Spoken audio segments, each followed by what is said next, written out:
What's poppin', Tub Nation? Welcome back to Tub Takes. This is the VGC video podcast where we go over what's been making waves in the VGC scene today. I am joined by my co-host Adi up there at the top, and it's raining. Hello, it's going to be everyone. raining all week. I hope you're ready. I hope you're ready for a rainy weekend in New Orleans. How's it going, everyone? Such a bummer. I actually only found that out today when I was looking it up for like meme ideas for what's happening in New Orleans. I was like, is it going to be hot? Is it going to be rainy? It's going to be rainy. Anyways, you've seen him before. I hope you're not sick of him. We have ESM here again. Thank you for joining us, Michael. How you doing?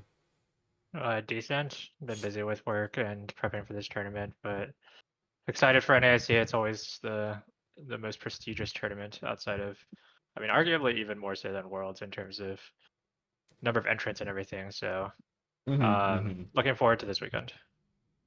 Hell yeah, glad to hear it. Heck yeah, I guess. Always me.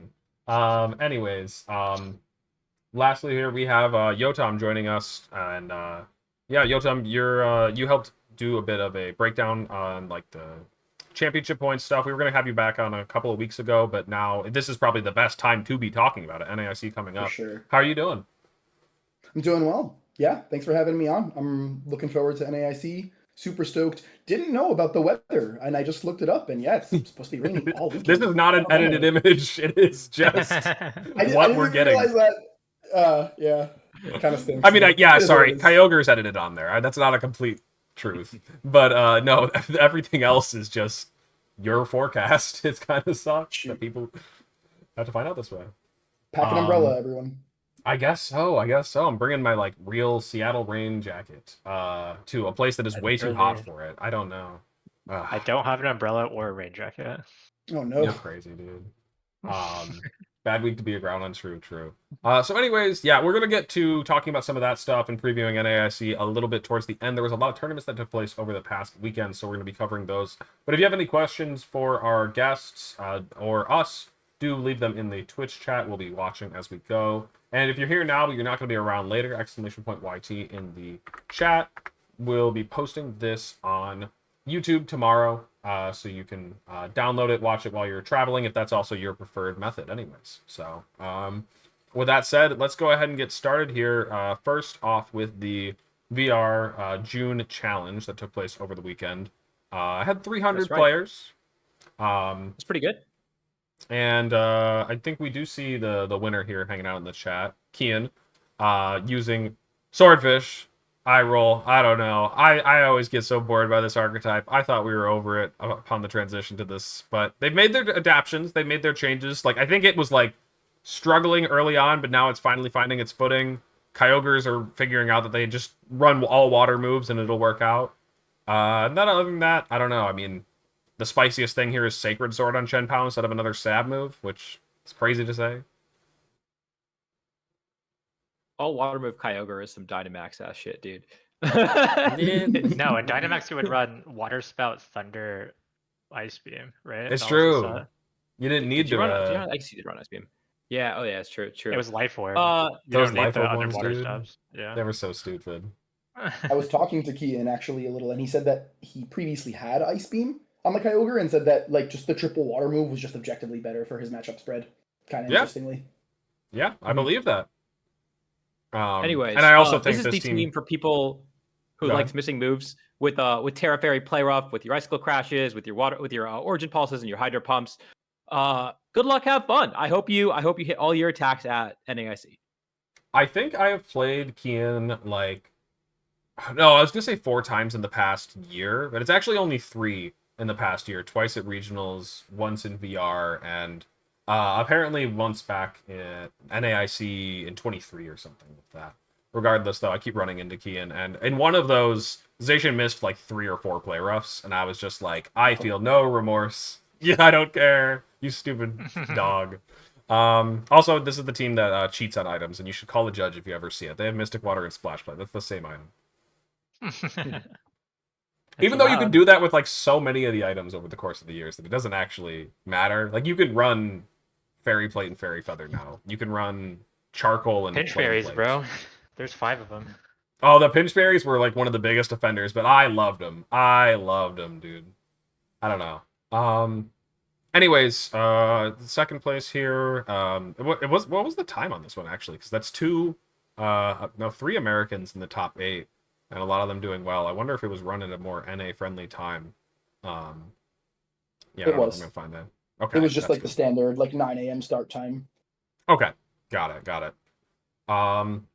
But yeah, in terms of other standout teams, I do think this one is kind of fun. We saw Bingji use something very similar at Melbourne. I don't believe where did he get second in? Was it Hong Kong. Hong Hong Kong. Kong. Okay, yeah. Yep. Yeah, he dropped the Amoongus by then, but Amoongus, Rillaboom, Miraidon. It's just still funny to see because it's like breaking all of the conventions of a Miraidon team, but it's just legal. You're just allowed to do that, and it works. Yeah, watch the team report I did with him. It's really good. He explained it really Yeah. well, and I've played it a couple times on ladder, and it is really annoying. I totally understand how having played against it now how it works, because it just is such an unintuitive concept. But yeah, it just turns out that Amoongus is really oppressive, and you don't really want to bring your Amoongus answers when they have a Miraidon on the team a lot of the time. Mm-hmm. Funky little Definitely. combo there. So yeah, and then for other standout teams, I'm kind of glancing. You guys let me know if anything jumps out that I'm kind of missing. I mean, there is Shadow Rider Ho-Oh almost making it. This is like Firewater Grass, like just full support. No, there's no water, but it's just like the full support for restricted. It's 2 water types. What do you mean? Oh. Yeah. Oh, This team made Stab Life too. a couple of day 2s or at Bologna, I want to say. It was either Bologna or Utrecht. But it was around. This is, I think, the Right. same team. Someone will have to double check. They might have changed a few Yeah, details, I'm but checking it out right now. Actually, you know what? We Maybe it haven't- was Melbourne. This one is called Copy of Melbourne, so it might have just been there. Oh, we haven't seen that Oh, much was it of the Melbourne? Draining Kiss like Shadow Riders do quite as well in Reg I thus far as they were doing in Reg G, though. So it's kind of interesting. Yeah, Adi, did you run Yeah, Draining and Kiss Cloak, right? You did. Go ahead. I did. Notably, like, I think we're sort of getting to this point where, especially with the mirror being so common, Terra Dark is becoming more common because it's quite good in the mirror next to Zamazenta. You can wall the opposing CSR entirely with Wide Guard plus Terra Dark.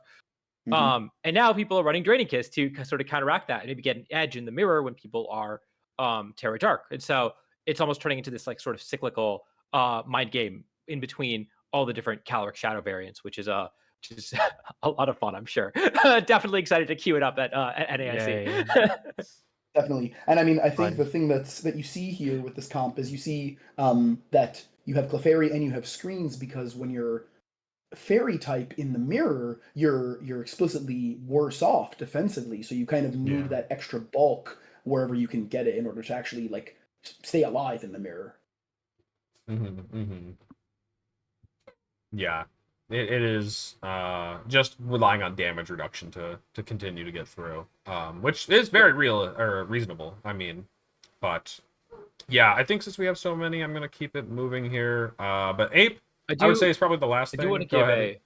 I was gonna shout out the team that Chris Hahn used, and I see a couple other versions of that same team in Top Cut. Definitely a team that has been making waves since it won Hong Kong Nationals. I think also got third place at Hong Kong Nationals.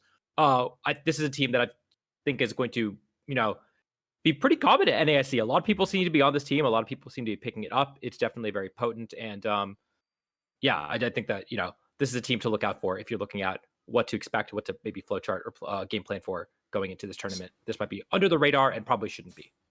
A lot of anti-CSR Zama technology on this one. I think it is very impressive. Go ahead, Adi, or ESM. It's the best archetype that's not had a major result. Like, besides winning, it had some. Yeah, like at a Western event, I guess is the better way to put it. That's so it's not on everyone's radar, I guess. It's been on my meta snapshot at the bottom continuously, but haven't been able to justify putting it higher. I think Zine brought it to Melbourne, got 9th, and there's been a number of other cases where it barely missed the like cut or some better results, but it's been around. It's just not really that high usage, and I do think there are more people using it now coming into NAIC. So Audie, we asked in the YouTube comments last time, and there was a couple of people that came up with names for it. What were some of the best ones? Do you remember? I think one person suggested Samurai, which I thought was pretty funny. Because it is just like the names. It sounds like samurai. I have a little bit of beef with it because it's not the sword dog, it's the shield dog. But like, it does really roll off the tongue. So like, props to him, you know. But yeah, It's pretty good. I'm scrolling up in my in our Tub channel. I see Shock Collar and I see Electric Fence mentioned as well. And I gotta pull up some of the like other those ones. Fence. I don't like No, those I thought Samurai was definitely the coolest one. That one, I vibe with that. And then, yeah, Ape is also just like I mean, for lack of a better term, he's a fucker, dude. He can really piss you off. He's just so good at doing that.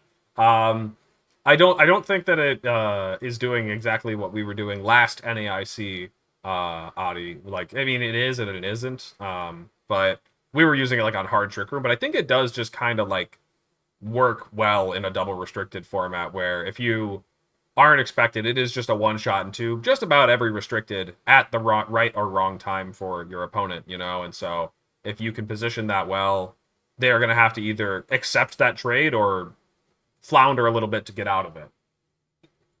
Yeah, and one thing that Bingji specifically mentioned in his team report was, again, maybe I shouldn't say it because you should watch the team report. Now, one thing he mentioned is that it's actually quite good in the mid game. You don't have to lead it. And I was thinking about it, and I really do think it makes sense because you really want to lock your opponent out of the game with wide guard when you're facing down the Calyrex Ice with Glacial Lance. You know, maybe the Miraidon locked into Dazzling Gleam. Struggle Bug is annoying for your second restricted. All those things you want to wide guard around. Well, if you wide guard and the Annihilate comes in on a pretty aggressive switch, then guess what? You can't protect anymore. You have to switch out your Zamazenta or it goes down to a final gambit. And so that's a really cool interaction where you're really punishing the fact that they can't protect. And that's like the biggest weakness to final gambit. And so I think that's a cool way to exert pressure on Zamazenta in the mid game when if they see an Annihilate on your team sheet, you're not going to lead it, right? You're not going to lead your Zamazenta, and if you are, you might protect it. That mind game sucks, and now all of a sudden, Bing G found a way to kind of avoid that. That is pretty cool. No, I like that. It just feels like it's got an excellent strength in Final Gambit, but like people probably just weren't using it correctly, and so I think just like realizing that, playing it differently is a very cool thing to do. I don't actually know if we have results for Taiwan. I'm going to scroll down and hope. Okay. I grabbed some tweets to give us a bit of information about what isn't there. So, yeah, for this one, I pulled this one up because they made it to the top cut, but I don't exactly, and they posted their team as well. It's CSR Zama, Weezing, D-Knight, Pow. So it's kind of some fun stuff. I honestly just mostly wanted to look at the pictures that they posted because it was kind of cool to get some insight as to like what the tournament experience was over there at a Master Ball League tournament. I love the giant inflatable Master Ball. Like that just, I mean, it is a Master Ball League tournament, so it makes sense. Then they have these like printed team sheets, which by the way, I don't know if we've ever really talked about this. Like we do have our team sheets in like several languages, so it's definitely more accessible. But do you guys think it would be sick to play with shit like this if we had the ability to play with team sheets like this? Definitely, I'd prefer it. That would be cool. It would be cool. But I don't mind how we what do you do if know. you go to another country, right? Like what That's if I the go issue. to the Mexico special event? What if a player from Mexico comes here? No, the biggest issue is just like Europe. Europe has so many like languages in a smallish area, you know. So like, there's just not really a good way to do it. We're not gonna get this, but like, it's fine because like Champions is gonna have a button where you like press X to open up their team sheet or something like that. You know, that's what's gonna really happen. And then they have like the bracket on the board and the which by the way, wait, I just realized like, oh, it's probably like magnets or something. Like you put them on there. I was like, how do they have a printer that big? I know you can print big things, but have you guys ever played against an opponent at a major that only reads a language that isn't by default on the team sheet printout? Yes. So what they do for Chinese players, because Chinese was not on the team sheet, Yeah. I'm not sure if it is now, is they will print out a second copy in Chinese for you. Exactly. And you have to request that ahead of time. So I feel like you could just use the same system for that sort of thing, right? You could have the printout be in the default language of the region, and then just if you need it in a different language, you could just request that ahead of time. I feel like that would kind of work. Maybe, but that's a lot of logistics at an international tournament, Probably right? true. Yeah, especially probably the more true. people you get in the mix, definitely gets a little bit hard.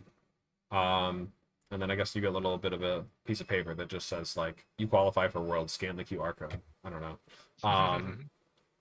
And then I did ask Bingji in the team report about the experience going to a nationals versus going to a regional, and he was like, "Yeah, it's basically the same thing." For what it's worth, That's which cool. is cool That's cool. because it sounded like they've made a lot of improvements since last year. Now, of course, we actually do have like Swiss, for example, which we didn't have last year. I think a lot of them last year were single elim, and so yeah, they've really improved the system tremendously. I also like this trophy. Trophy's cool. Yeah.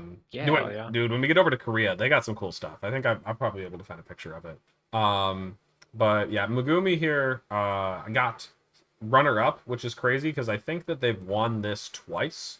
Actually, where last year was with my team actually. oh, okay. The multi version of my team.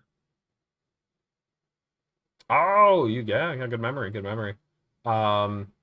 So yeah, wait, they the second won. place player used my team. That's crazy. Boring. It doesn't have a chandelier or a Galler Moltres on it, dude. That's way cooler. That's Audi Balance. What do you mean? That's based. Yeah. Also, we got Nash here Much in the better chat. than the. How you doing, Nash? If we have any questions about, were you there in attendance at Korea Nationals? I thought you were, or well, I thought so. The trainer. I was gonna say it's called like Trainer Cup, right? Trainer Trainers Cup Cup, finals. Yeah. I mean, I can just call it the Korea tournament, but I was like trying to remember the actual name. And also then interesting to note that this team has gotten second place at 3 majors now. Wait, am I forgetting one then? So No, sorry, second place at 2 and first place at 1. Oh, right? then there you go. That now I follow. Yes. Yeah. Yeah, this is like a real team to watch out for. I mean, the full 4-hour team report is out on Darsha's channel, so if you got the time, go sit down and learn. And otherwise, yeah. So that because of that reason, though, there isn't like a ton to say about this team because we've seen stuff like it before. But the winner was Johnny Cho. You know, doing hard trick room stuff. Nothing crazy new here. And it looks like it was inspired by Trailer's hard trick room build at the not Milwaukee, No, Portland. Yep. And yeah, other than that, I mean, this is what hard trick room often looks like. Don't really have a ton to say about it. Yeah, Johnny Cho is continuing to crush it in the physical space, you know. When he, I don't know. I don't have good things to say. I don't want to go on about Johnny, dude. I mean, I heard he was crushing it online too. So. Yeah, dude, he was so. Dude, people were like, Mont got me so bad. He joined a Discord call and he was like, "Did you see who Johnny played in the finals?" And I was like, "No." And he's like, "Their name was Small Cho." And I'm like, "Dude, shut up." He played against himself in the finals. Okay. Hopefully people know about the context of that one. We did actually talk about it on the previous Tub Takes. Anyways, team is boring. It's just Hard Trick Room. Which is notable because Hard Trick Room hasn't done well, you know? Mm-hmm. So there's at the very least that. But yeah, I mean, the tough thing to say is exactly how much of an impact that will have on the metagame over here. Because I think there are a lot of people who would love to run Hard Trick Room, but do they have the skills to pilot it at a high level? It is not as trivial as you'd like it to be, especially if you're going up against people who know how to play against Trick Room. Trick Room is one of the most exploitable archetypes when it comes to like using like a knowledge gap or a skill gap against them. If they don't know how to make all 4 of their turns work really well, then your opponent is going to be able to just stall and win or prevent it from going up and win. So for Trainer Cup finals, please, no. I do know that all the teams are up. Like they were, you know, shown in the stream. So my backup plan was to just open up the VOD. Oh, God. Mute it. mute that? Okay. Hopefully the audio wasn't too terrible for everybody. I actually don't think I'm plugging it in for the stream. I didn't actually port in Chrome audio because I don't normally do that. But I do know that the finalists teams were shown here, kind of like the team sheets we were looking at earlier in the They have lead up to the spectator match. mode. They do have spectator Yes, mode. they do have spectator Whoa. mode. It's kind of hype. It looks nice. Do we know, by the way, if any of the like Korean nationals by any chance or Trainers Cup used Switch 2s? Because they were out by now, right? And we were hearing they might be being used at Japan nationals. Yeah, I actually have no clue. I mean, Not sure. this page, funnily enough, keeps mentioning, like, it says the Nintendo Switch 2 is not allowed to compete in this event. I don't know how. Never mind then.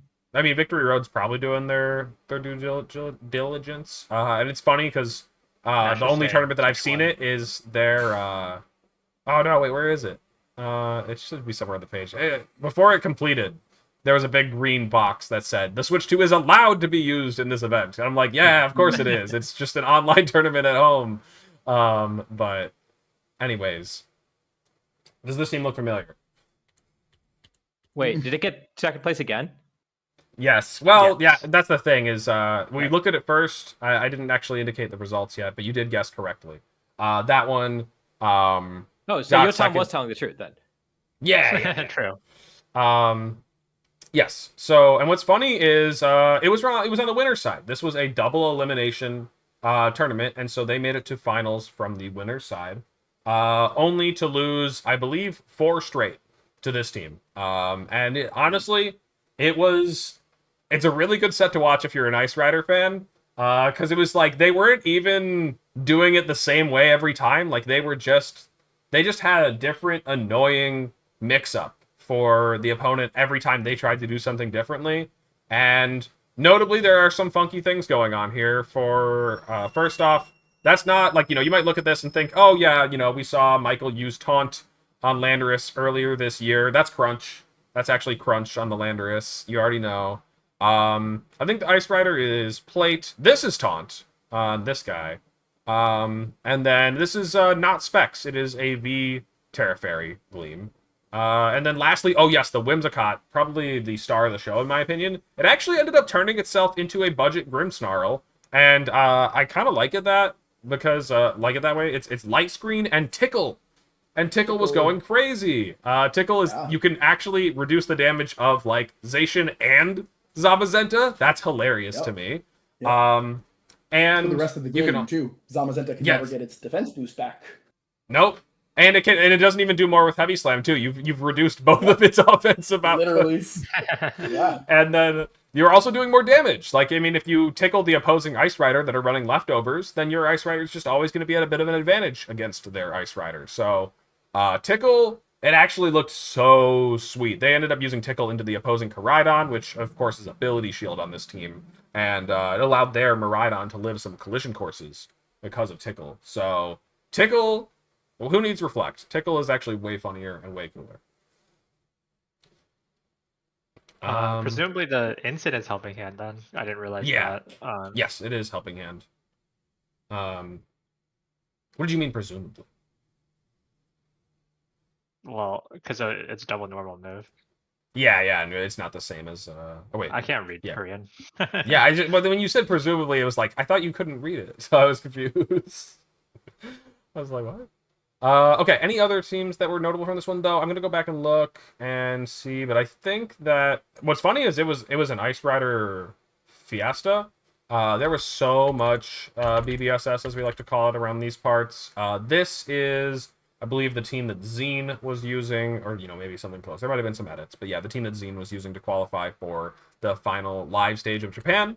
And then, let me double check this, the first one. We saw this already. Yes. So that, and then there was even more. I guess it was just. Oh, here we go. This is probably the last one we'll go over. Is the same thing, but Among Us again on an Ice Rider team. We talked about that, and then Treads. Treads is a funny guy. I'm still very much a Treads hater because it is just whatever you expect from the damage. Chop off 20% and that's what you get. But It is like I really good coverage. That's the thing. It's super effective. Nothing in this format hits fairy super effectively besides like the dogs, and it does that really well because of Steel Roller. This guy's stat line was like it's like a Gen 6, Gen 5 stat line. Like it's not very optimized, but its Actually, typing is let's see. very good. So that's carried I didn't see hard when by the that. Team Flare guy was on stream. Everyone was talking about it. There we go. Team Flare guy went hard. That is so sick. That's a hard cosplay. Like the hair, the wig, whatever, that it looks literally perfect. The fact that Perfect. I know that it's like a ton of like not gel, whatever the spray is that hardens it, but like it is holding shape super well. Is what I mean. So, that's excellent. So yeah, unfortunately, we're not gonna be able to go too in depth on the results of this one, but still some really cool things to come out of it, and I would not be surprised to see people pick up that winning team. The Tickle Whimsicott is a very cool tech. I think that is super fun. Tickle has won Worlds, by the way. Do you guys remember when and what used it? Gothitelle? It was on No? Gothitelle. It was on Gothitelle. And do you know why that it's not as memorable? Was it like Array Rizzo 2010 Worlds or something? No, it was on Sage's team, I believe. Oh, right. Okay, that's where it is. Yeah, so like nobody's gonna talk about that. Everyone's gonna talk about the Pachirisu, but I do believe Tickle was on Sage's Gothitelle. So kind of funny there. I mean, you could lock them in and then just reduce their stats to nothing and make them useless. So that's like it's a pretty It cool was combo. Tickle. Psyshock, Thunderwave, Tickle, Protect. Eh, Yo, the synergy with No. Psyshock goes crazy. that's crazy. It's actually crazy. All right. So yeah, we actually kind of flew through the teams. If we need to, we can always go back and try to dive into them deeper. But yeah, we don't really have like full results, which definitely makes things difficult. That said, I think we'll have plenty to talk about in the next section here, hopefully. So, Yotam, it's time to talk a bit about the I don't know, what are we talking about this? The projections, the top 75 bar-ish, Yeah. thing. Why don't you go ahead and Sure. talk to us about this? Well, first off, I barely even know what this thing is. It's a book? Something? What was it again? Yeah, like so Notebook. No. the page you have pulled up here is what they call like a code notebook. This Yeah. is Google's like collaborative code platform called Colab. And it's Okay. like a platform where you can create these what kind of look like blog posts slash code files all rolled into one, and it's kind of neat in that regard because you can, just like I've done here, you can kind of like annotate, you can write a bunch of text and talk about what you want to talk about, and then also do the code right in situ as well. And so yeah, so basically what I did was, some time ago, when I was considering going to Portland or not, I'm at 940 CP, so I'm kind of like, there was a point in time like a month or two ago where I was like 35th or so on the leaderboard, and I was feeling pretty secure about my invite, and so I wanted to assess whether it would be worth it for me to go to Portland to try to like get a few more points and like further my lead. And so I started on this sort of process of doing this simulation or estimation or calculation or whatever you want to call it. So initially, this was totally for selfish reasons. I just wanted to know for myself. I just wanted to know, should I go to Portland? I ended up not going to Portland. And maybe I should have, because I tumbled down the leaderboards dramatically since then. I'm like 66th or something like that. So, but anyway, that's not the point. The point is, yeah. Yeah, and so it's kind of crazy how in the span of like a month or two, so many people ended up passing me. People just got the runs that they needed at Portland and in GCs, and I think that's awesome. But so yeah, so that's how this all kind of was birthed. And so what I wanted to do is basically perform this calculation to estimate where the bar would end up landing. And so the code is all here, and like I've annotated this like in depth so people can like go and read this if they choose to, but I'll just kind of like go over it briefly. Basically, the idea is like it's pretty straightforward, right? It's like if you know what leaderboards look like today, and if you knew what the leaderboards would look like after NAIC, then you know exactly where the world's bar is going to be, right? And so the whole point of this exercise is to simulate what the leaderboard will look like post NAIC or after any given major event. And so it's pretty straightforward. There's kind of like a little kind of cool data sciencey stuff going on here where basically the main question is when you do this kind of exercise is it's like, okay, you know where player X is on the leaderboard today. How do you know where they're going to be, or how do you estimate where they're going to be after NAIC? And that depends on how they place it NAIC. And so really the only like major question that you have to answer when you're doing this kind of calculation is how do you assign a placement to each player? Like, how do you estimate how each player will place at NAIC? And so the way that I do this in this notebook is I have this spreadsheet that's been put together by Austin Lee. His handle is Lip Potato Chip. He's put together this spreadsheet that tracks everybody's BFLs, their major placements, etc. And I basically take that information and I guess let me loop back to what I'm saying now. What you have, the section that you have pulled up here, this is where we're doing a really sort of just a simple first estimate of asking what will the leaderboards look like? And we're basically just saying, all right, well, what if we just took everybody's current rank and we just assumed that that's how they will place at NAIC, which is obviously not how things are going to shake out, but this is kind of like a good first estimate. And so if you do it this way, if you just scroll down a little bit. Congrats to Joe on winning NAIC then. What's that? Yeah, exactly. And so Wait, this first figure that I've made here, just scroll up for a sec. this one? Figure. Okay. This is just this is just like a figure of like this is just a way of visualizing the leaderboard. So like on the y-axis here is everybody's CP, and on the x-axis is their rank. So like Joe is the bar all the way to the left, and then all the players after him. And so this is kind of how the leaderboard looks currently. And so if you do it this way, you just say, all right, well, everybody places the same as their current rank. You end up with a bar that is somewhere in the range of like 960 to 990. And that kind of gives us like a ballpark estimate.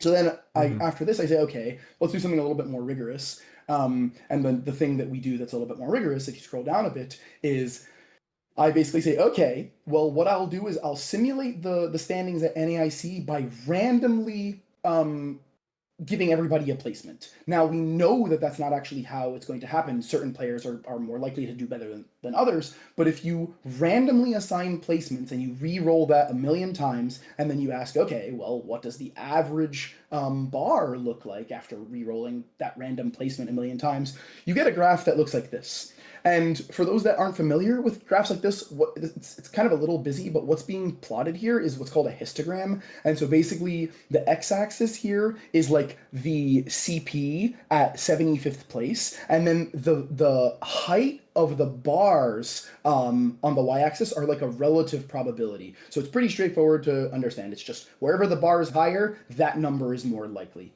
And so here I've just made this plot where I've kind of tweaked a couple of these different variables that you can tweak when you're doing this kind of exercise, like the number of auto invites, for example, and like the how low you like a given player can place. There's these two variables when you kind of do this, and if you tweak them, you can kind of like get this range of outcomes. And what you can see kind of like the thing to glean from this figure is that when you do it this way, the best case scenario range is something like 900 to 940 with a median of like 930 CP, and then like the worst case scenario where it's like the fewest auto invites, and like just like overall the worst case scenario is 940 to 980 with a median of like 960. So this kind of gives us like a better handle of where like the bar we would estimate it would fall, like given like a best and worst case scenario situation. And then what I do from here in this code notebook is I say, okay, let's take this a step further. What if instead of randomly assigning placements, we used every player's major placement history, and we fold that into their placements? And so what I've done in this figure here is I've shown kind of how I'm using that information. So just looking at the panel on the right here, I've taken 4 players as an example. Joe Ugarte, Wolfglick, Tolareb, and Yuki Zaninovich. And what I've done is I've taken their placement history this season, and using that information, I've created like basically like a curve, like a bell curve, so to speak, that represents the probability of them getting a given placement. And so you can see that, like, for example, Wolf's curve is extremely sharply peaked towards very high placements because he's overall, like, on average placed very high this season, and his and he has not placed poorly at all. And so the way that his sort of like placement probability bell curve shapes out is such that he has a very high probability to be assigned a high placement and effectively a 0% chance to ever be assigned a placement beyond, say, 50th place or something like that.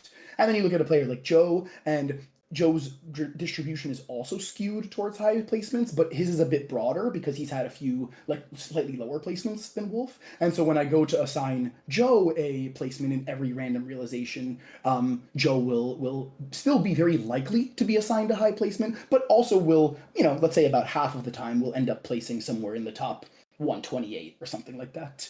And then you look at these curves, for example, for like Toller and Yuki, and their curves are like more representative of what a typical player's curve might look like. Like they peak around a respectable placement, but they're much broader. So in any given reroll of NAIC, Yuki and Toller will have just as good of a chance to win the tournament as to place like 300th or something like that. Like they have a very broad sort of placement probability distribution that covers kind of a lot.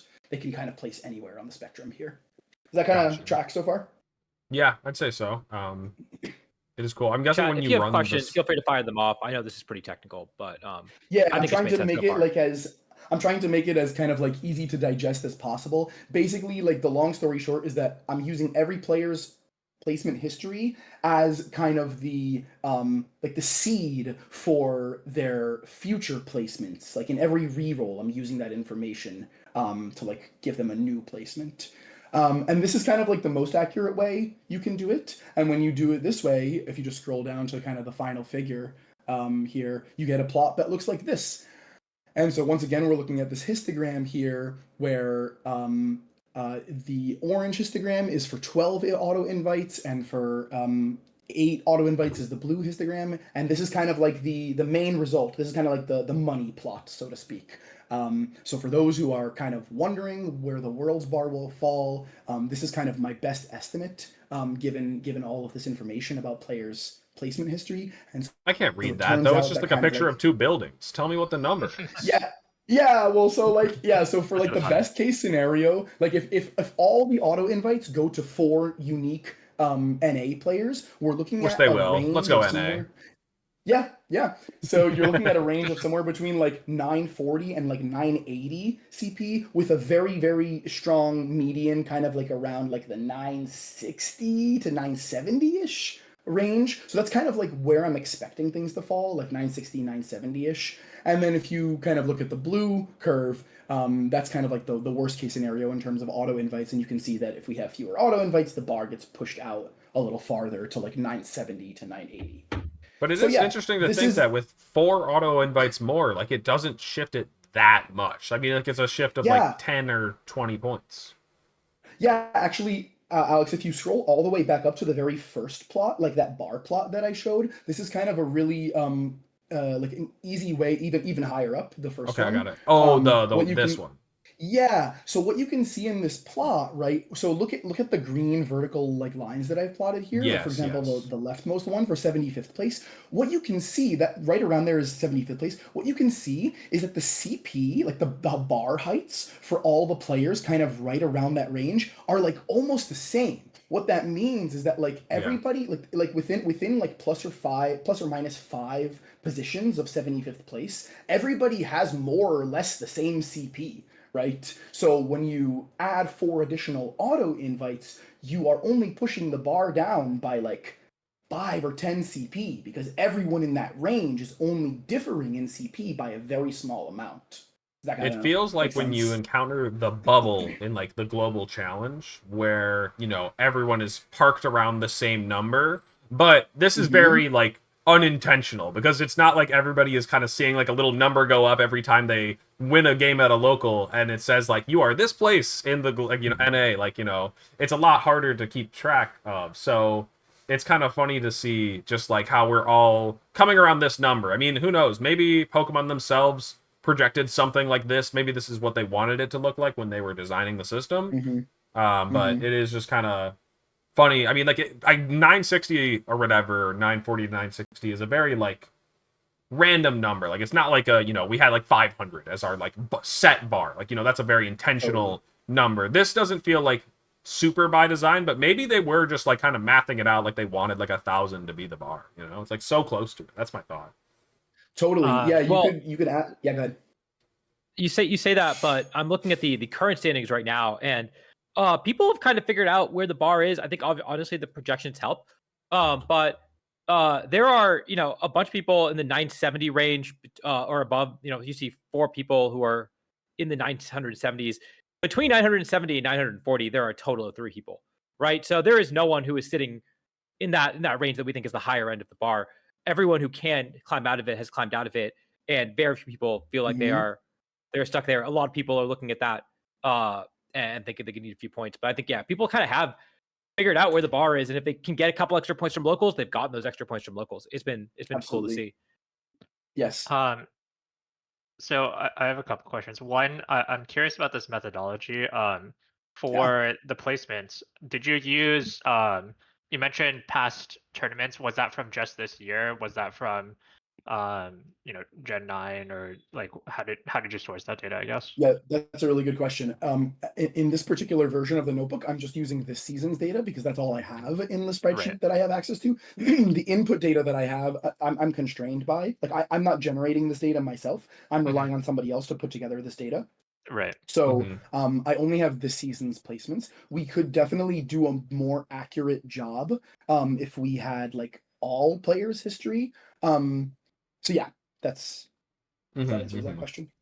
Yeah.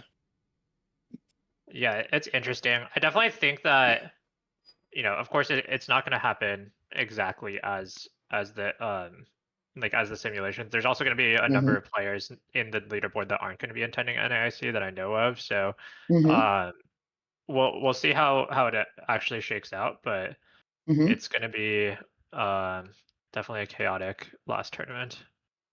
Yeah, and like to be sure, like you mentioned that like things aren't going to shake out exactly how they are in the simulations, and I totally agree. And that's actually what it's kind of like the whole point. And I didn't really emphasize this, but for those that sort of to those that are like the uninitiated about the sort of statistical analysis, that's the whole point of re-rolling this a million times, right? Like not no one instance of the like simulated standings is going to be accurate, and so by re-rolling it a bunch of times we get like a bunch of different realizations for how it could potentially shake out. And then by taking kind of like looking at the averages for like the world's bar, for example, and the spread, like how much play there is in where the world's bar falls, that's kind of what we're after understanding like, okay, if there is so much variation in how the leaderboard, how the standings can shake out, how much does that affect the range of possible points where the world's bar can fall? And as it turns out, that range is actually still fairly tight. It's only a range of like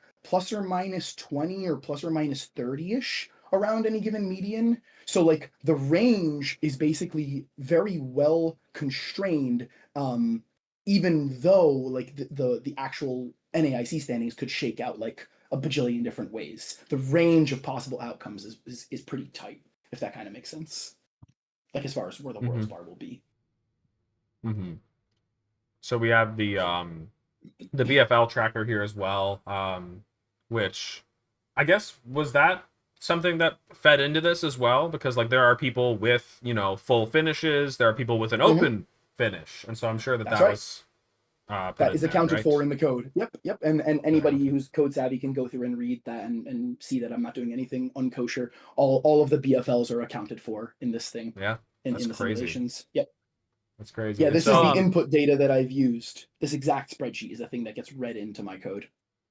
I am curious when I think you read this a little while ago. I know I've seen some adjustments to the standings since then. Do you know if that Have you updated since then, or I have. do you think the Yep. locals So are the going to make figures a that big we're impact? looking Okay. at in the so the notebook, every time this has been that's the nice thing too about these like Google notebooks, is that they're kind of like a living doc, like a Google Doc, where anytime you make a change to it, it will just reflect in the public version. And so every time these the spreadsheet has been updated, I've just rerun the notebook from start to finish, executed all of the code cells, and the plots update correspondingly. So the version that you see now that's public is the version with the most up-to-date standings. Yep.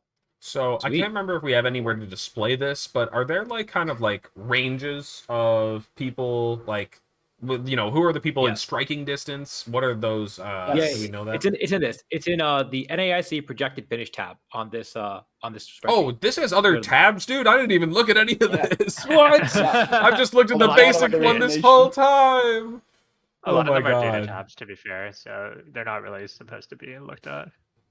Yeah. Okay. So this is I've been going through this while Yotam's Should I been open this, talking. Audie, Sorry, or Yotam. did you link the I sheet did that read your have? entire thing. I thought it was really fascinating. Yeah.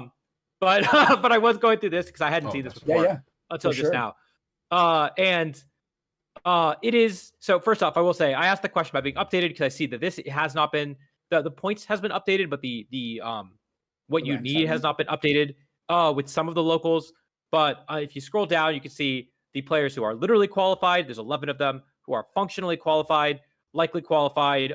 Based on your simulations, I think everyone in the likely qualified range, except for maybe Joshua functionally. Jenkins, I'm functionally qualified. Yes, that's me. Yeah, that's right. Extremely likely qualified, to be baby. qualified. Just like Joe Garte, #1 ranked, is also functionally qualified. Audie, I think he's high literally five qualified. on functionally I don't know if he qualified. can Let's go. Yes. Actually, Yotam, you know the answer to this. What is the highest bar that it could literally be? Like, what's the worst case scenario? Like 1,000. Like 1,000? Okay. Like 1,000. So you might be literally qualified then. Yeah.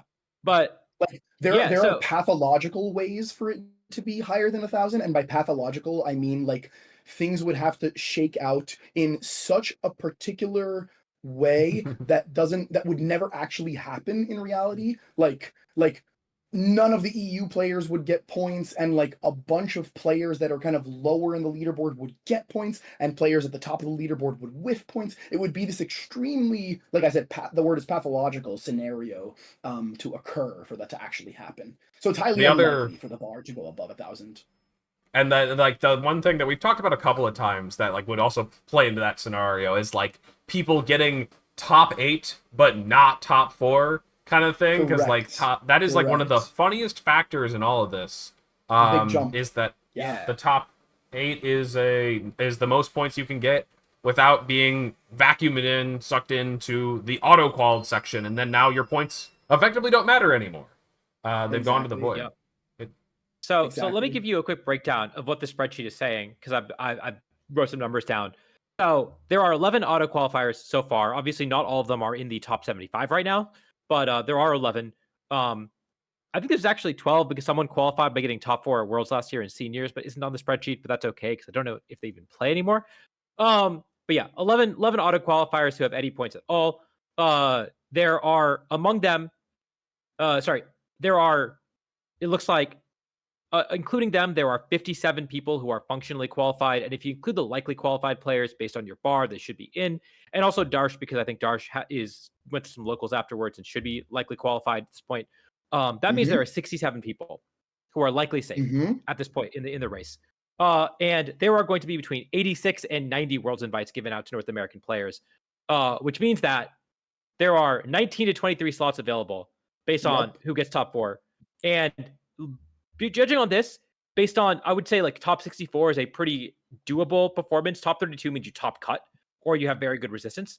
Top 64, for the record, is going to be one away from cut at this event. Correct. And it's going to be a very difficult event. So for the majority of players, I would say that top 64 is like, it would be considered a very good performance. Like, extremely. To be clear, top 64 at NAIC this season is 9-3 for your final Swiss record, which is very, very strong.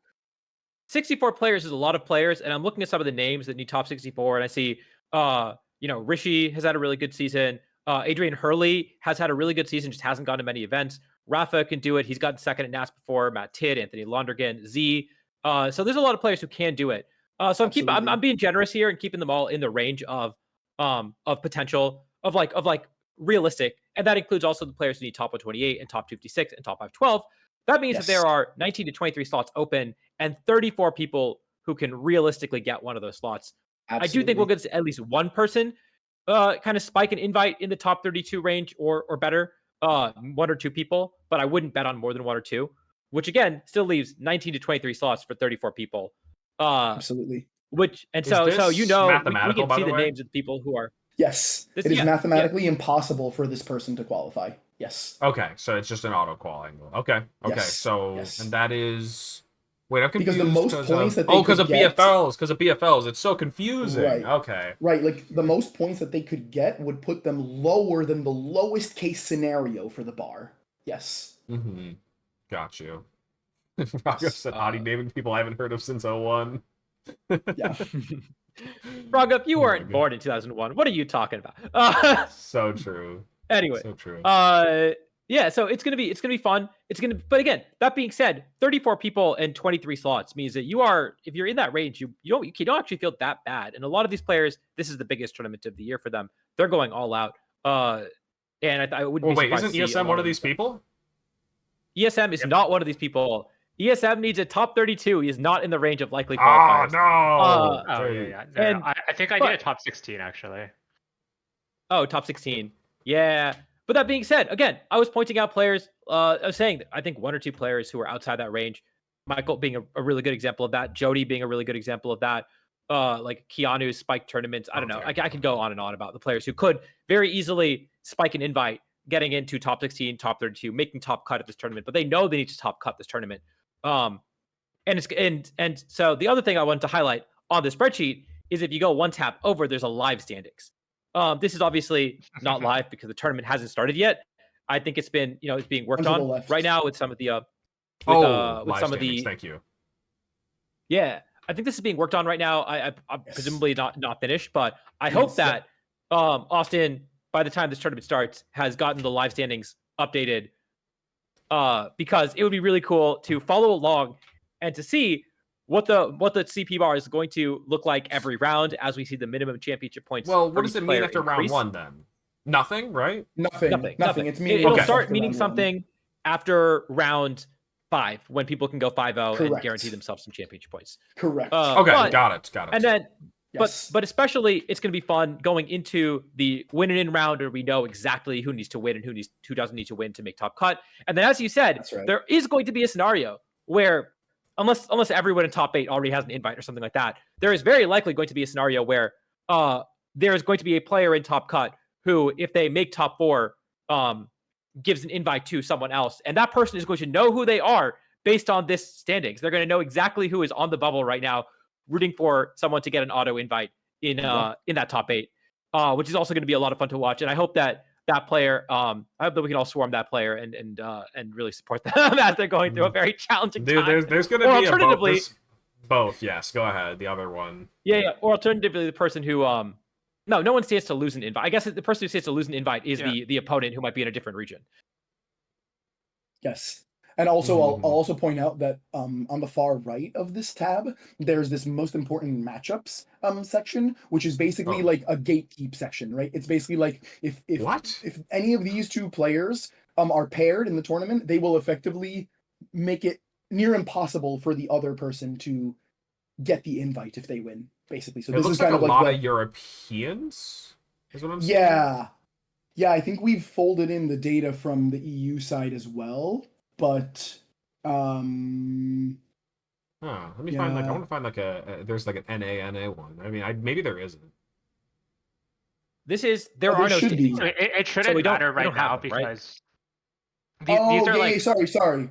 Yeah, no. This is just every combination. My bad. Sorry. Austin has sent me privately, basically like a this sort of thing, but for like known pairings that would basically be like make or break pairings. So we already kind of know exactly who what those pairings Got would be. it. Got right. it. That will Yes. mostly happen later into the tournament anyway. I would assume that the code is automatically updating because that Yes. type of thing can only matter like when we hit like a round, Exactly. like a round 7, round 8, round 9 That's kind of correct. situation. So you would run That's the correct. pairings through that and then it would be able to determine, hey, this is somebody's Worlds invite on the line kind of Yes. deal. Yes. Oh, so did Yeah, you sample this on Bologna then? Because I think I'm seeing like the 3 NAA players that traveled to Bologna or something like that. Yeah, nobody from NA got points at Bologna, as far as Right. I know. Yeah. Right, but it does seem like I was like curious why it said players still in, and I was like, huh? What does that mean? But now I'm realizing like that's why it was from Bologna. Okay. Right. That's cool. Right.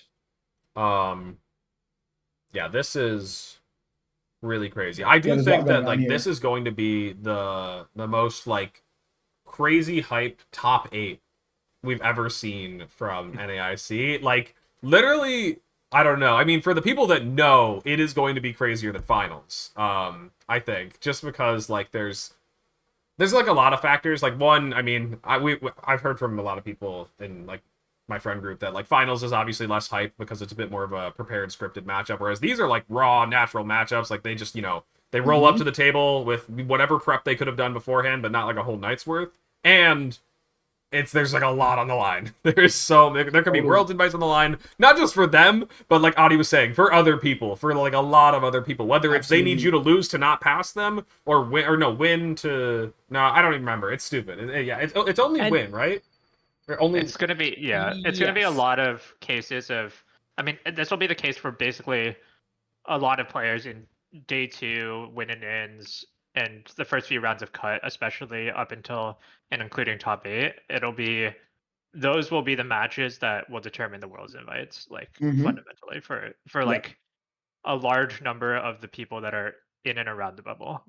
So then in top 16, I am saying I need this person to lose. Please lose, please lose, please lose. They win. Now I'm rooting for them hardcore in top 8. That's so funny. Yeah. Yes, that is exactly how it'll work. Yes. It's so backwards, but so good. Yes. And there's like contrived scenarios where like you need a specific number of people to get into top 4 or to lose in a certain round, and like it's the people on the bubble are going to be sweating it out, and I think it's only going to be like 1 or 2 people on the bubble who are going to be sweating it out. But God help those people. It's going to be a stressful top cut. Definitely. And they're going to know who they are because of the spreadsheet. And play Pokemon. If you're watching this, I know commentators, if you're watching this, please get this on stream. This would be, please highlight the players who are fighting for their Worlds invite on stream. Like, if you can pull up the person who is actually impacted by the top 8 match, that would be awesome. That would be so cool. It does sound like they're doing the homework Get them in a them. separate room. Get them in the room with the casters to watch the match. It would be so... Get camera on them specifically. It'd be so much fun. Or like side stream or anything, at least, right? Yeah. No, it'd be really cool. It'd be really cool if this was highlighted during stream, because I know so much work has been put into this by so many different people. I see Colossal Cole in chat who has also made the projected finishes with a couple different potential bars as well, which is cool to see. So there's been a lot of work that's put into this, and I hope that this gets highlighted, because not only is this really, really cool, but also this is the most compelling narrative going into NAIC, more so than who wins. I agree. Totally. Agreed. Yeah. Cool. And there's also, there's a handful of players too that don't even really need a very strong finish to pretty much get over the bar. So there's actually even fewer effective open slots available. Like a good example is like Nick Navarre, who only needs a top 512 to get over 940 and a top 256 to pretty much lock it, because he still has an open BFL slot available. Right. So there's actually functionally even fewer kind of open slots available, with the all but guarantee of some of these players getting like a top 512 or a top 256 or whatever. Right. Right. So yeah, it'll be really interesting to see how it all shakes out.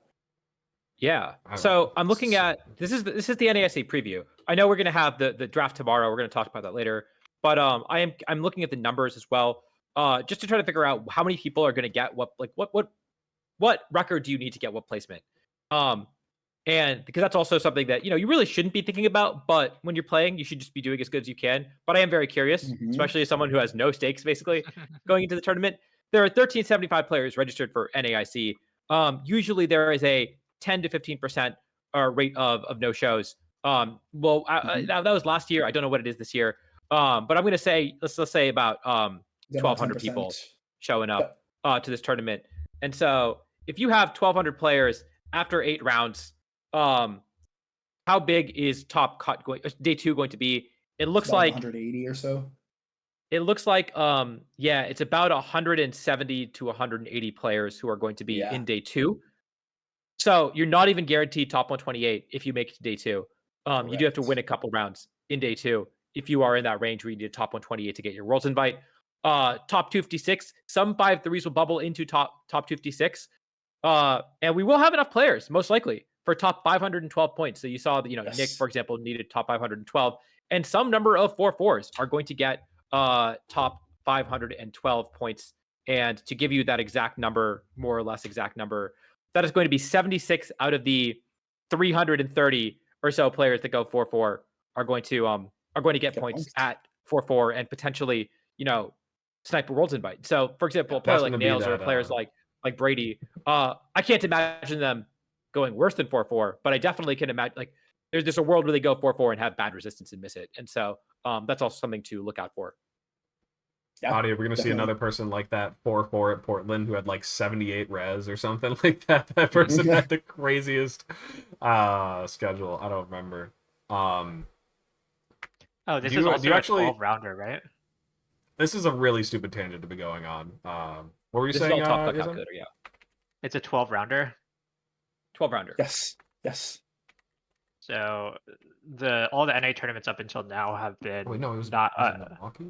either 10 or 11 rounders. So this one will be one extra, which will make everything just a little bit harder than before as well.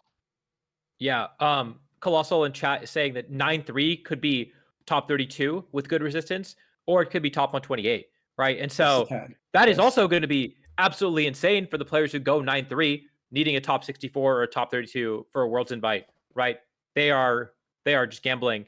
They are really, who knows what's going to happen. And similarly, if you go 8-4 and you need top 128, who knows what's going to happen, right? That's also coming down to resistance. I don't know what those numbers look like exactly, but that's also something to look out for when the standings get posted. Yotam, I don't know if you saw this one. What are you looking for? Oh yeah, first go ahead. What am I looking for? That. Personally, yeah, I need top 128 to get plus 20 CP and get over the line. So I'm looking for a 8-4 with good res or a 9-3 to guarantee it. So yeah, a really hard to get finished. Yeah. No, easy. Yeah. Dang, you said 20 CP. I'm assuming there's just no other way you could have done it because you probably would have done it. That's right. Yeah, I'm maxed out everywhere else. No. I literally, I the only thing I can do at this point is improve a major. Yeah, for the last several months, that's the situation I've been in. So I don't know if you've seen this, Yotam. I have to mention just because it's so funny. This person at Milwaukee. Look at this schedule that they did for 4-4. Like they actually played against so many people. This, by the way, they got mildly rewarded for it. Only one 4-4 got top 256, and it was them. Oh my god! But it is just so funny to me to play Nails, Billy on this season that he's having, Wolf and Je, all in day 1, and Bezad. I skipped over Bezad. Like just so many like really good names. Like incredible. It's just so cruel. It's just so cruel. That's four regional champions and a player who's cut his 4th straight regional this tournament. In one go. And then the other 2 guys went 5-3 and 5-3, 7-4. Those are like the least notable names. The worst players they played were 2 5-3s. That's just, or 3. Well, Nails was one of the 5-3s, but yes, like they deserved a refund. I said this already, but they deserved a refund because like that is just a scam. That's a scam. That's actually crazy. I love that run, dude. It's actually the coolest run. We didn't really get to it, but you guys were talking beforehand, before I had to cut you off, about Europe, because you were kind of getting into some interesting stuff. So I was like, we should probably save this, but kind of bring us back to what we were talking about back then. Adi, what were you asking about again? It was because it's mostly static. It's mostly static over there, is what we're saying, right? There's not gonna be a ton of movement because they're not sending that many players over, right? That's right. We don't know all the players who are going. Right. We know some of the players who are going. I had a list pulled up because Michael Derbesi was pulling it up. But the bar is not going to change too much. But there are going to be some players who are just outside that top 75 range, fighting to guarantee their Worlds invite, including some very notable players, including Aurelian. I think this has them at 79th. I think they're outside that. I think they're 90th on the official standings. So some people went to locals. So they are on the outside looking in. And then Robbie is another really big name who's on the outside looking in. I'm curious who is going to go and who isn't. I think Aurelian is confirmed. But yeah, there's also going to be some Europeans who are fighting for their lives. And also that means there are some Europeans potentially who are sitting at home who have no power over whether they get a Worlds invite or not. Just watching and hoping that some of these players who are attending are going to whiff. Yep. Mhm, Yep. mhm. And just to give a little bit of context here, or just a little bit more information, historically, for the past 2 seasons, the attendance rate at NAIC of non-NA players has been somewhere around 10%-ish. So like 10% of all the players are like not in NA. And of all the players that got points in the last 2 seasons, about 30% of them were not NA. And if you work out the numbers, it turns out that what that means is that nearly every player who came to NAIC that's not from NA got points. And that kind of intuitively makes sense, right? Because it's like if you're flying from some other region to NAIC, you're relatively confident that you're having a good season and that you can probably get points. But so that's kind of how the numbers shake out. Is like 30% of all the slots for players that get points will be taken up by non-NA players, approximately. Mm-hmm. And so a little more context. I have the official leaderboard pulled up. I think you have that as well. 86th place. Right now, there are 11 auto invites from EU that are currently in the top 75. 86th place is the cutoff right now at 900 points. There are 3 people at 900 points. So the people who are potentially not going to NAIC, who will have their Worlds invites on the line based on how many auto qualifiers Europe gets and whether the players below them get points, are Simon Bernard, Marco Maras, who is a very good player from Italy, and Oscar G from Great Britain, who might be going, honestly, because Great Britain is not too far from New Orleans. And Davide Miraglai, who's another very good player, and Shai Rabat, another very good player, are also on the inside. But if enough players go and get points, might be pushed on the outside. So there's some big names in Europe who are going to be sitting on their couches watching very intensely to see the auto invites and to see see who gets points at NAIC. And of course, that also means that again we are going to see that top 8 match where who gets an auto invite could very well decide whether it's a North American player or a European player, one of these European players sitting at home at the World Championships, which again, really, really hype storyline. I really hope they show that on screen when we see the top 8 match. Who is on the fence for a Worlds invite? Who's going to have their Worlds invite on the line, especially if it's an NA player versus an EU player and neither of them have an auto invite yet. You know how they do that, like, ding ding for, like, a game 3? Like, I need them to have, like, a little graphic that says, like, World's invite on the line or something, you know? Like yeah. I heard that they are doing all 4 top 8 matches at NAIC. I don't know if that's true or not. But if that's the case, then, I mean, it would be great in terms of all the storylines, because almost certainly that all the top 8 matches are going to have heavy Worlds implications. So, the only case that it wouldn't be is if there's 2 auto-qualified players playing. But given that there's not that many, and I know a few of them are already not going to be attending, I know that, or like it won't be that likely that we'll see 2 auto-qualified players playing in top 8, but I do hope that we get some, like, I'm sure that they're going to talk about it on the cast, but yeah, I hope that's a big storyline that they're highlighting. I was laughing hard at Jimmy's comment saying, like, imagine they have the players at home, like, on a webcam watching whether or not they make it. Sitting there with the family. Gotta do it. It'd be so good. It'd be so good. And let's cut to Simon Bernard at home. And then he's just like, the camera's just empty. You can see like a pillow ripped in half. He's just not on screen. Like, there's just... He's actually going to NAIC in particular. Oh, he's going. Okay. He's going. Yeah, Never mind.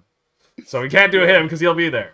But yeah, that is so So goofy. But yeah, I think Yeah. then if we have any more things to touch on that, we can definitely go back to it. But otherwise, I think maybe we just move on to previewing NAIC then, because we've been talking so much about it.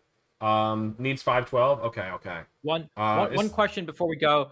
Yeah. I know you said Yotam, before you said you did some simulations for the EU bar as Mhm. well. What is the EU bar looking like right now? I'm gonna guesstimate somewhere. It's a lot harder to get an accurate range because it's hard to know like what fraction of the EU players will go to NAIC. But I'm estimating somewhere in the like 920 to 940 range for EU. Oh, and we're like Somewhere around there. 960, right? So it's a higher skill region, I Yes. guess. Well, so the way, or it so means we got actually, fewer auto invites. Come on, So Yotam. This is actually, clearly so- just a so- bait take. You can explain it, but this is go ahead. I know it's a big take, but I do want to explain it because it's actually interesting from a data perspective. So what happened in EU, and I looked at all the data, what happened in the EU is that the top players scooped up more of the points. So there's this concept in economics called the Gini coefficient, which is like a somewhat controversial like concept in economics, but it's basically a measure of like wealth inequality. Like it's basically asking like what percentage of the wealth is in the top 1% or 3% of people or whatever, right? And so you can apply this concept to the CP, like you can apply this to the leaderboards and you can say, well, what percentage of players have the majority of the CP or whatever? And as it turns out, in NA, we're a little bit more well distributed, meaning there's like less quote unquote wealth inequality. Whereas in EU, it turns out that like the top like 5 or 10 players or whatever scooped up dramatically more points than that corresponding range of players in NA, therefore leaving a lot fewer points to trickle down to like the lower end of the leaderboard. So that's why EU's bar actually ends up being lower than ours because their top So players this is a scooped up more of the wealth. This is a really stupid question then, but Yeah. if you were to sum up the top seven, like the world's qualification ranges of both of those, which one would be the higher number?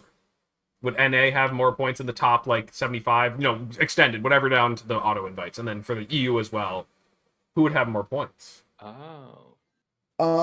That's a good question. I can actually calculate that. It's a I have very the data pointless number. It's already. literally just a dick measuring number, by the way. That's the only reason I'm Yeah. asking.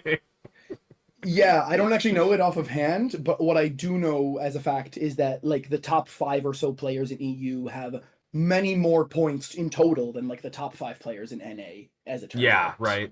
So that'd be like MDB. Yeah, you can kind of see that right from here and right by looking at the They have 3 players at 1840 plus, and then or five players at 1840 plus, and then what do we? Where am I? No, I'm at BFL list. We have and you see I see that what you're saying. it's much less. Yeah. So Alex, if you Yeah. go to the actual official page and you just do global rankings, you can see that too. Yeah, that's fair. That's fair. Global rankings will. It's funny because it's so pointless. We're not actually ever like comparing ourselves to each other in global, but this is exactly what it's for. Right. Marco But Fierro has that's the why most the points of bar anybody ends up, in the world. yeah, And that's why the EU 4 of bar the top ends up 6 being are EU lower. players. Yes, exactly. So yeah, those top EU players just didn't leave as many points available for the players like in the middle of the pack on the leaderboard. So greedy, these EU players. Yeah. I'll find Kind a of interesting how it narrative. shook out. I'll find a narrative to make Yeah. it look bad for them and good for us. I'll find a way. That's the thing is like you guys as like data scientists, you know that you gotta use the numbers to drive some kind of narrative. Like you can make it spell whatever you want, you know. So all I'm trying to do is just figure out how to make the numbers make EU look bad, us look good. True. That's what matters. Okay. Wait, this is last NAIC. Why do I have last NAIC? Oh, you know what? I never updated that link. That's funny. How do I get to Just change the URL. Wait, just change can the I just- URL. Can I just change this to Are we not going through the history Wait, of NAIC? isn't it? Aren't we supposed to be on the last one? Well, that was not supposed to be the history part. History is here. But- Don't worry.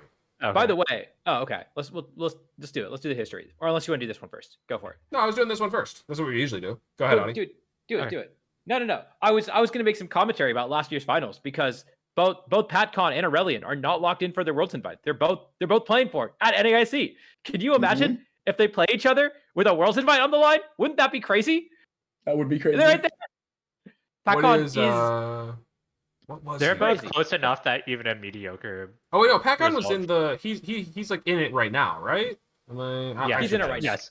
So the only way that it would be playing for it is if they play at like 4-3, but they should Right. or if they play at like 3-4 somehow. But like Stream if it it for the happens- recess. Stream if- it. if they somehow play at 3-4 or 4-3 or whatever, they have to stream it. Like it just has to be. Like, Literally. I don't care that it has no implications on the tournament. It has to be streamed. Like Agreed. Man. In NPA, we played against Aurelian's team. We had Patrick on our team, and we totally forgot in the regular season to pair them up against each other and get the rematch. And then I think at Top Cut we played them again, and we're like, yeah, we're better off not doing it. Which is a shame because I really would want to see that rematch. It's such a hype rematch. It is. So I guess we're gonna talk about the history, but man, 2024, that was maybe the most exciting finals of a tournament I've seen, maybe ever, like in a long time. I don't know. 2023 might be putting up a tough competition. I loved watching the replay. Yeah. So, yeah, but first and foremost, big sticker here. No Nintendo Switch 2, by the way. If you have one, don't. I mean, everyone's been saying it. It's been said everywhere. So if you don't know this, I'm sorry. You should know already. No Nintendo Switch 2 at this one. They will be using it for the stream, though. make sure you we do bring know your if you did transfer it back so that you have your save file on the Switch 1 for the competition. Don't forget that, and don't As forget far your as I've Switch heard, 2 at home or whatever. It's totally fine to get everything onto your Switch 2 like you would, and your file will be fine. You just do got to transfer it back, but it's not going to get, like, damaged or ruined or stuck there, I guess. So you'll be totally chill if you do have a Switch 2 and you want to transfer things over. Howdy, I don't think I want to build this up on stream. I mean, it's fine. Do you want me to?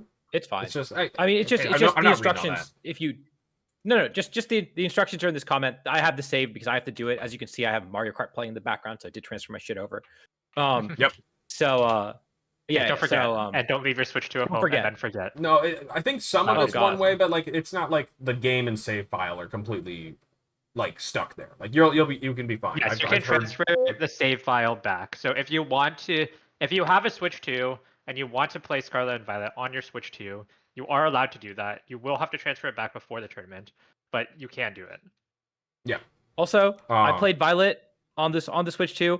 Oh my God, it plays so much better. I can't believe we're stuck playing Switch 1. I've seen the Twitter clips, and that alone is like the thing that I actually do want Mario Kart as well, but I don't have a Switch 2. I'm a little bit jealous. I have a Switch 2. Alex, you said they're going to do ahead. the Switch 2 on stream for NAIC? Right, yeah, I was going to jump back to that. The word on the street is that they are getting that set up. I'll be honest, I heard it as a rumor that has like a reasonably reliable source. I don't know if I should have said it, but I already said it, so I don't really care. I mean, whatever. I'm just not going to name where I learned it from, so at least nobody gets in trouble. But the word on the street is that Switch 2 is probably going to be used for the streams. Neat. Which, I mean, makes sense because like they don't have to have like setups for like infinite setups for Switch 2 versus Switch 1 or Switch 2 versus Switch 2, whatever. But if they just, like we've been using rental codes for all the stream matches, which by the way, still does kind of bum me out. I know that a lot of it's because the games are unstable, but it is fun to like see somebody go up there with their trainer card and their trainer. That part is definitely lost, and that's sad. But yeah, like the orange guy. Guy. Yeah, I mean, genuinely. Team player. That part was cool. But yes, anyways, that would be cool to. They never show the trainer cards on stream anyway. They always cut to the battle start, like right. There's after the too much cards. dangerous with the trainer cards. I believe it. The Yeah. trainer cards are definitely an unnecessary risk, I guess. Yes, agreed. 400 points for Worlds. Dude, it was so funny. ESM and I were walking into Portland, and we bumped into Andrew Zhang here. And he was just like, he basically just said, like, good luck in the tournament. And we were like, yeah, good luck to you, too. And then he played TCG, I'm pretty sure, right? Yeah, Yes, he did. He went. He did. I think he made it too. Question mark. I think he Yeah, did. we were yes. just like, good luck to you, good luck in the. I mean, you don't have to say good luck in the video game because it's just assumed, but like he's just playing cards. Good for him. Awesome. Auto qual. Yeah. Yeah. go. Anyways, go. so yeah, they're gonna be flying some players out for this one because it is a IC, so we'll be seeing some strong invaders, some of the best from every other region coming in for this one. And then of course it's going to be streamed. They've got their team already picked out. So yeah, looking like that, and it's also gonna be streamed on Victory Road in Spanish. I did not know about that. That's pretty dope. Oh, that's hype. Hell yeah. Oh, you started 6-1-1. That seems like a good record. It seems like a little bit better than 6-2, as far as I know. In TCG terms. Wait, no. Is it 6? It would be 6-2, not 6. It is better. It is better because you have yeah. You still have more match points. You get more. No, I just wanted to make sure I didn't say it would be like 6-0-2 would be 2 ties and 6 wins, I think. Yeah. I don't know. I don't know how they say it. Playing VGC, hype. We'll keep that in mind when we're doing our draft tomorrow.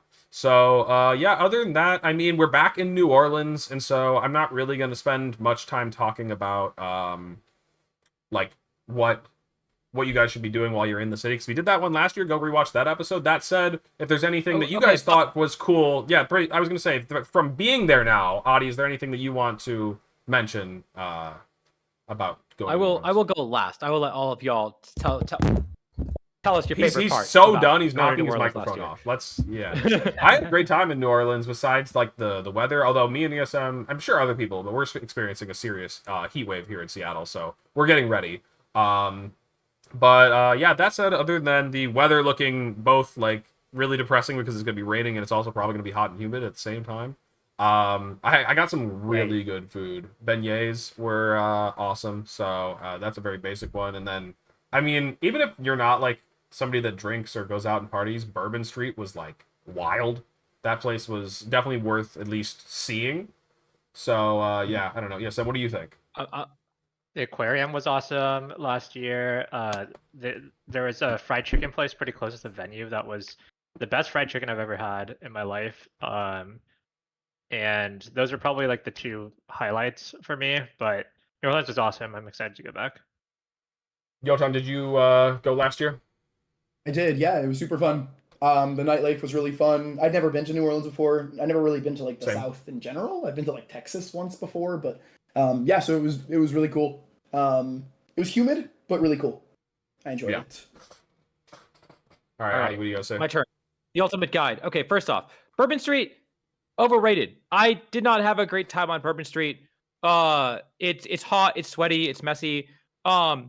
You should go once because it's a very it's experience. But for me, as like someone who's older and has done my like partying in my early 20s, I'm over that shit. I will not be going to Bourbon Street, but Frenchman Street, I believe that's what it's called. That's where all the jazz bars are. And me and Abai went there on Sunday night, I believe, after NAIC. And that place was so cool. It's just a bunch of jazz bars. It's way chiller vibes. Still a lot of like people hanging out, partying. But I like the music a lot more. It's really more like feels like authentic New Orleans to me. There's also like a cool little like outdoor art display that you could buy. Maybe not this year because it's gonna be raining, but that's my recommendation. I will be going to Frenchman Street on Saturday night and not Bourbon Street.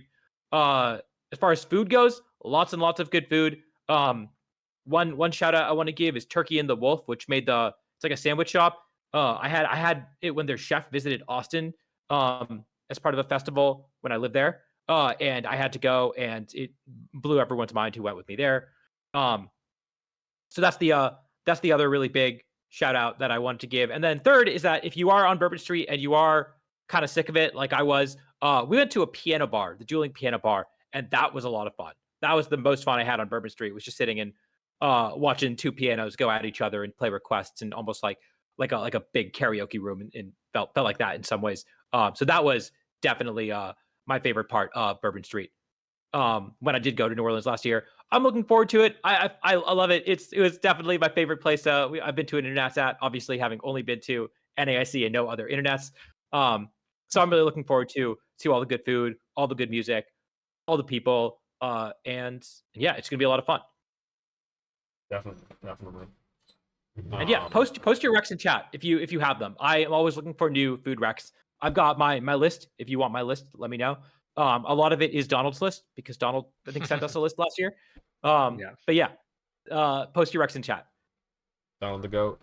All right. With that though, let's go ahead and start looking at, because I think we pretty much covered through it all.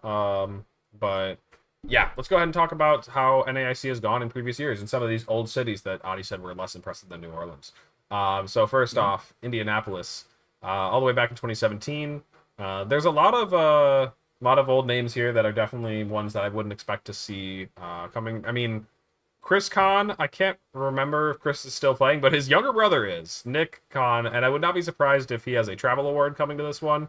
So, somebody to watch out there as a on the invading side. Paul Chua, by the way, not going. And so I know that Yotam was talking a bit about this with, like, you only know like a couple of players in the top 300 that aren't going, right? And you also That's included exactly that right. in your simulations. Yeah, I did. Yeah. Paul, a very notable one. Paul Chua, somebody who probably could have taken a deep spot, but is not doing NAIC this year. And yeah, Cesar Reyes, I'm not super sure. Sean Bannon, haven't really seen him around lately. He missed his invite this year, right? He got top 4 and missed his invite. Who? Sean Bannon? You know the story? Sean Bannon, yes. Yeah, dude, I got one up. Yeah. Because like a couple years before that, I got top 8 at NAIC and didn't get a Worlds invite. And then he got top 4, no invite. And I was like, dang. Right. Dang. And now no one will ever match that accomplishment. That's true. It's a dead, a retired accomplishment. Is Diego Ferreira the hard trick room Diego? Yes. Toller is like, dude, the only reason I came here for the NAIC preview is that I've won this thing before, but we didn't go back to 2015. I'm sorry, Toller. 2017 already feels really old, but I stop it at 2017 because it's my favorite format. But yes, Toller has won it's this also thing the before. first internets, right? Yeah, I think that's He won a another national. reason. It was not. It was nationals. Anyways, Marcus here as well. Nils, Is he I can going? see both of them. I honestly would not be surprised to see both of them going. Nails, we already talked about. Nails is going. Emilio should be going, I believe.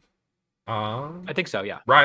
Riley definitely going to be there. Speaking of players who could spike an invite out of nowhere, Emilio definitely could. He needs to get top 4 and he could do it. It was so insane when they showed like this. They'll probably do it again at NAIC. This like graphic that showed like the placement of everybody at like in day 2. In day 2. And it just had Emilio on screen at like 900th place in the championship points. Like it was so disrespectful because it was like everybody's like, oh, I'm 100 or oh, I'm 30. And then it was just like he's just 900. Bro's not been playing. Gary is also here. Gary is also on the bubble. I think he's at 820 points, so he's a little bit outside of an invite right now. Colin will be going, and is looking relatively safe. Gary had a Flygon, dude, and a lot of other questions. He has a Murkrow Flygon. Let's go. No questions. No questions. Shout out to Arsol. He's going. He's showing up for the first tournament since San Antonio. Yep. And then there's Choppa down there at the bottom. All right, so moving on, though. We've got the one where Jeremy beat Justin Burns in the finals, and that's not going to be the last time you see Justin Burns here either, so definitely a strong name to be picking. J-Rod, though, probably not. Hasn't really been playing, so... He's been showing up occasionally. Like he was at Worlds last year, and he was at like one tournament last year, so he might just show up because New Orleans is a cool city, but I know he's been really busy with life and stuff, so... Again, Paul Chua not going, so even if Paul keeps showing up, you're not gonna want to pick him. Len, wait. Len was on the cast, right? Len was on the cast. I swear Len was on the cast. Len, I believe, has... Oh yeah, because Len said like, oh yeah, I'm glad to have this good finish before I go commentate NAIC. So he said I wasn't sure if I was supposed to announce this in his I think. He did kind of leak it. It's true. For top 8 winners interview. I don't know if it was out or not, but he said that on the stream. Yeah. That was funny. Let's see. That's my boy Jackson Finch in top cut. Finch. Oh yeah. Tommy's gonna be there. Wait. Didn't Alberto cut this internets? I didn't realize Biosci got top 8. Yeah. Biosci up there. Not likely to be playing though. All right, yeah, let's keep it moving. By the way, Alberto, notably top cut and then got DQ'd, but he is also fighting for a Worlds invite. He needs to get a very good finish to get a Worlds invite. So if someone can spike an invite, it might be him. Yeah. I think Alberto probably needs top 8 or top 16. He's like a top 8. Yeah, it's probably pretty deep. Wolf here, guy's pretty all right. Has won this thing before and could maybe do it again. I would believe it. I mean, maybe won the most recent international as well. Wait, Melvin came to back-to-back NAICs and top 8'd both of them. That's crazy. He went to a lot of them because he would get travel awards, but yeah, he was a menace back at all the internets. He top cut, I think, every single internets while he was going to tournaments. That's crazy. Couple other names that probably not going to be seeing appearances from. Pato, I would not be surprised to see Pato come on Pato over. is going. That was confirmed by MDB. Okay, and in that list of his. Got it. Ashton, already top forward in IC this season. So could very well. I mean, like, it's like kind of funny because like Ashton is somebody with the potential to do it, has won multiple internets, also doesn't have maybe the. I mean, like, everyone has the motivation to do well, but he's not fighting for a Worlds invite, like, that's the thing. Like, there's different motivations. I mean, people can still play their best for glory, but it's just like that. Not sitting in the hot seat is what I'm trying to say. Anyways, Kyle is a good pick. Kevin, I would not be surprised if going. James Beck is going, I believe. Not going. He is not going. Wait, maybe I'm pretty sure he is not going. He said he wasn't. I think you're right. He might have tweeted it out like yesterday or something. Yeah, Gary with and then Gary again doing not normal things at NAIC. Beck isn't going. He's chilling. Okay. Good notes. I guess, I mean, like, there's also like a really notable name in the top 16. Of course, I'm talking about the team report audience. Right, Shohei Kimura. Oh, no, yeah, the world champion. I guess that's what I was thinking. Who I think is going, right? Shohei is going to this tournament? Oh, that's crazy. As far as I know. I would not be surprised. Shohei's been playing in most like a lot of Western majors, so that would be, and it's gonna be hype. I mean, I'd love to play him. Why not? Okay, then we have 2022. Dude, I feel like I'm like I'm listing off all of them in my head like Friends episodes. I've never watched Friends, but I'm thinking like the one where James Evans won. That's just how I'm remembering it. And he did play against Agati in the finals. I remember this one because Agati got bad info. He like wasn't told the item on the Incineroar or something like that, and then attacked into a Shucka Berry that he probably could have avoided. It was really silly. Justin Burns again though. Agati a good pick. Joe a good pick. Chongjin You think he's going? He put himself on the bubble with his top 4 at South Africa, so he is theoretically in contention. He's like a top 16. If he was going over but he's there, done it before. Then, I think maybe he might be willing to come over here again. So why not? I can see Chongjin going. Dude, Jeh with this awesome finish, I'll still never get over it because Jeh won Milwaukee a week before and then goes on to top 8 with a different team here in 2020 in 2022. That was just like such a sick back-to-back run. I mean, yeah, it wasn't like 2 wins in a row, but like still kind of crazy. Also, I love when we get to the dog stack, like just like the swordfish stack. I mean, Jesus Christ, right, dude. Well, that's how this tournament's going too, right? Yeah.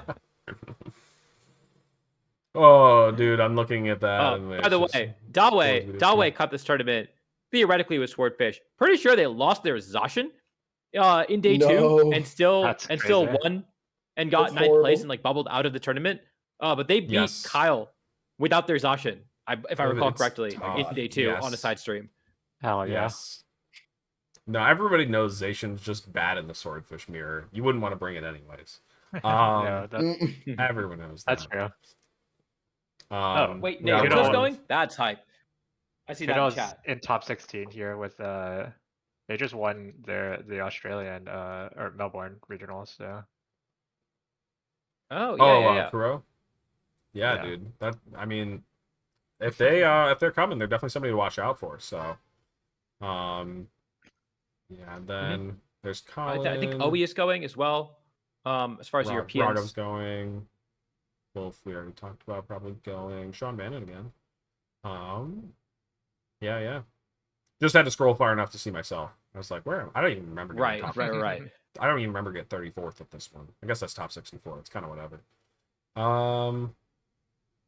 318 players. I feel like I didn't even make day 2. You didn't make day 2. You lost the win in it. Yeah, right. That sounds right. Okay, but 34 makes me seem like so high up. I'm like, I didn't even make day 2. Yeah. It's just so different. Okay. And then we have 2023. We have the Flutter line too. Oh my god. So yeah, now we're back in the modern there. I missed this format. Fluttermane was a mistake, guys. It never should have been made. Oh, did Raghav also lost to Dawe with the 1 restricted? No. Tough. Okay. Yeah. So now, Fluttermane now was the most broken Pokemon. Oh, this is why Raghav's in chat. I was gonna say it, Adi. You beat me to it. You beat me to it. That's why Raghav's here. We're just in time for us to say, yeah, this is the one that Gomez won. And then I don't know. I can't really remember anything else about the finals. But Torviv top 4. That's a pretty nice finish. Joe again. Marco, Choppa, Jody, Justin here. I mean, I think honestly, I would not be surprised if there's a 100% attendance rate from this top 8. As far as I can see. So that is a good section of names to be looking at. Thornburg, don't know really if Justin is going. I gotta check his blue sky. Let me check. Knox is going, I'm pretty sure. He is going? I think he's going, yeah. Okay. Yeah. He's been complaining a lot on social media, so I wasn't sure if he wasn't going. Who isn't? We all are. Then we got Wolf and James down there. So, not only have they won it, but like done decently before too. Henry Rich also, we're going to see him again next year. And yeah, I think then let's go on to the last one here. Oh, wait, where were you at, ESM? 26. Did I show you for a second there? Yo. Baxcalibur? Yo. Bax is like a potential Pokemon smart money. Format. This is like the most boring ESM team. What it really is. Like, this was the start of my this is one of the more but back in beginning of SV, I was really playing boring stuff, and then this was like the first team that was like a little bit weird because this was Howl Arcanine with Clarion Bax and AV Tar. No one else was really playing this stuff. ESM, you just when you won SAC, you just took Flutter same, Rillaboom, Rock Dog, same Como, right? Yeah. So 3 Pokemon. Okay. He was really figuring out what he liked at this point. It was a very similar team. It was a different dragon, a different grass, and then everything else is the same. Different Arcanine. Different Arcanine, slightly. but it was still Howl. Like I was Howl wisp at both events. I was E-Speed on this one and then Rock Slide on the other. So nah, Vic, that's a good smart money shout out. We haven't picked our smart monies yet, but I do imagine that the smart money will be in attendance at the tournament. I agree. So yeah, lastly here we have Patrick winning, and we were just talking about this. Patrick and Aurelian both like kind of on the edge of their respective regions qualifications. So definitely a tight one. Edu is not back, so not going to be expecting to see Edu there. Jan is back, so you will probably see Jan at this one. I've skipped over acknowledging most of the band players and all the other ones, so I probably should just continue to avoid talking about them. I'm like fine talking about them, but they're just like, it is crazy how many like good players at NAIC have found their way onto a ban list at some point or another. That's why I've never done well there. That's why I've never gotten to top. Yeah, right. We just gotta cancel you. Yeah. And then you can bubble. At least let me do well first. At least let me do well first. Then you'll do well, and then you'll get canceled the day after. Okay, that's whatever. We can deal with it. We're actually canceling you during Top Cut. You're getting DQ'd in Top 8. No. We actually failed. How will that impact the World's Race if Alex gets banned mid-tournament? We failed to talk about that one in the one that Wolf won. Pato did get he got accidentally DQ'd from this one, which was kind of a goofy thing. Not DQ'd because DQ'd means you're kicked from the standings, but yeah, he. That's true. They canceled his participation. canceled participation. No one knows how. Rumor has it there like a judge must have clicked it because he didn't click it, but during team check he got canceled participation. Or well, officially it's a glitch. I don't know. I've never seen that glitch before, but he got kind of screwed out of it. It's my favorite one because Wolf got 2 buys at this one. He got 2 buys, and it also is the second straight year that the person who got a buy in top cut won the tournament. Oh yeah, because when Alberto got DQ'd. Yeah, because Jeremy got a buy against Alberto. I mean, a top 8 buy is a pretty powerful thing. One would argue. Yeah. But yeah, no, Wolf, by the way, like genuinely, Wolf got the round 1 buy at this tournament, as far as I remember. Like that is just that's crazy, insane. What? This guy doesn't need it. Yeah. Why did you give him the round 1 buy, Tom? Like what? Oh man. Okay. Other names here though. Shilyang, obviously been doing really well lately. Roxanne, I think Roxanne's been slowing down a little bit, but I would not be. I mean, Roxanne's still very capable of plenty of deep finishes. So, Justin here again. So, another really good name for NAIC. Henry Rich, Jody again as well. Jody almost got there. We got top 8 the year before, right? Well, yeah. Both Jody and Z need a really good finish to lock up their Worlds invite. It's doable. They've obviously done it before, but they're both in that category. They top 16, top 32 range. Yeah. Yep. So just do it again. Just do it. Just lock in and do it again. All right, and then yeah, nobody Julio is going. Juan is going as well, as far as international players, I believe. Wait, why did you skip over 12? Are you going? I didn't think you were going. ESM, I forgot you got 17th. Oh. Yeah, I missed it was a minus a bunch of money. I think it's like $1,000 or some shit. God damn, man. God damn. And Paul's not even going. And then, of course, the 3 greatest players of all time: Emilio, Zach Minch, and Wolf Glick, all right next to each other. Yeah, dude. There's actually I've been in the dude, can I spell this right? I've been in the Emilio Wolf sandwich before. Oh yeah.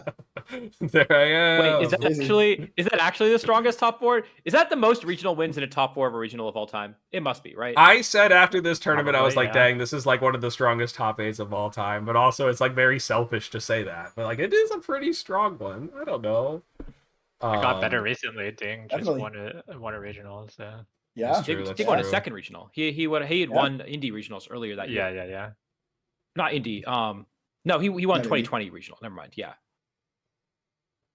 And then like Santino was very good at the time. Has kind of like been playing a lot less actively now. If you slid James Evans in there, like god damn, that's crazy.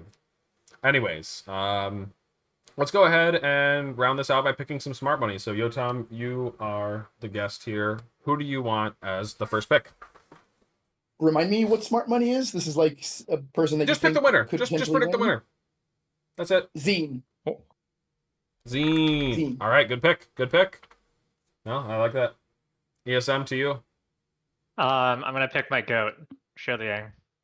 Having a great season, has been behind a lot of the great teams this season, and I know he's gonna have something great cooked up. So, would you rather win NAIC or build the NAIC winning team? Yeah. Yeah. Me personally, I'd rather build the NAIC winning team. You know that I'd rather build the winning NAIC team. Of course. Just to be clear. We all are just in it for the sake of building cool teams, not and like money and recognition and CP and all that. That's just fake. Adi. So true. I'm picking the player who maybe has impressed me the most over the course of the season. It's gonna be as far as like other than Wolf. I'm gonna pick Federico Camporisi, Fede Campo. All right, Fede Campo. All right. Wow. Okay. We have only one NA player here, and I felt bad because I was going to pick Marco, which is like, oh man, that's like an EU player, dude. Where's the NA pride, you guys?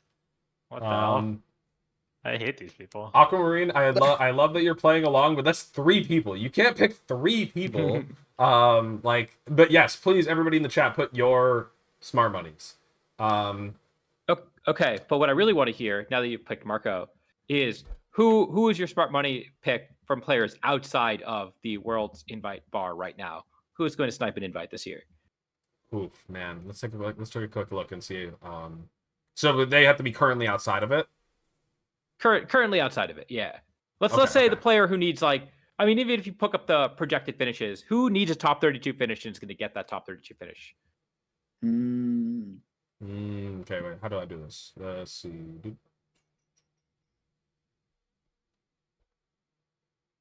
Yeah, Wow, that that's or better. crazy to look at.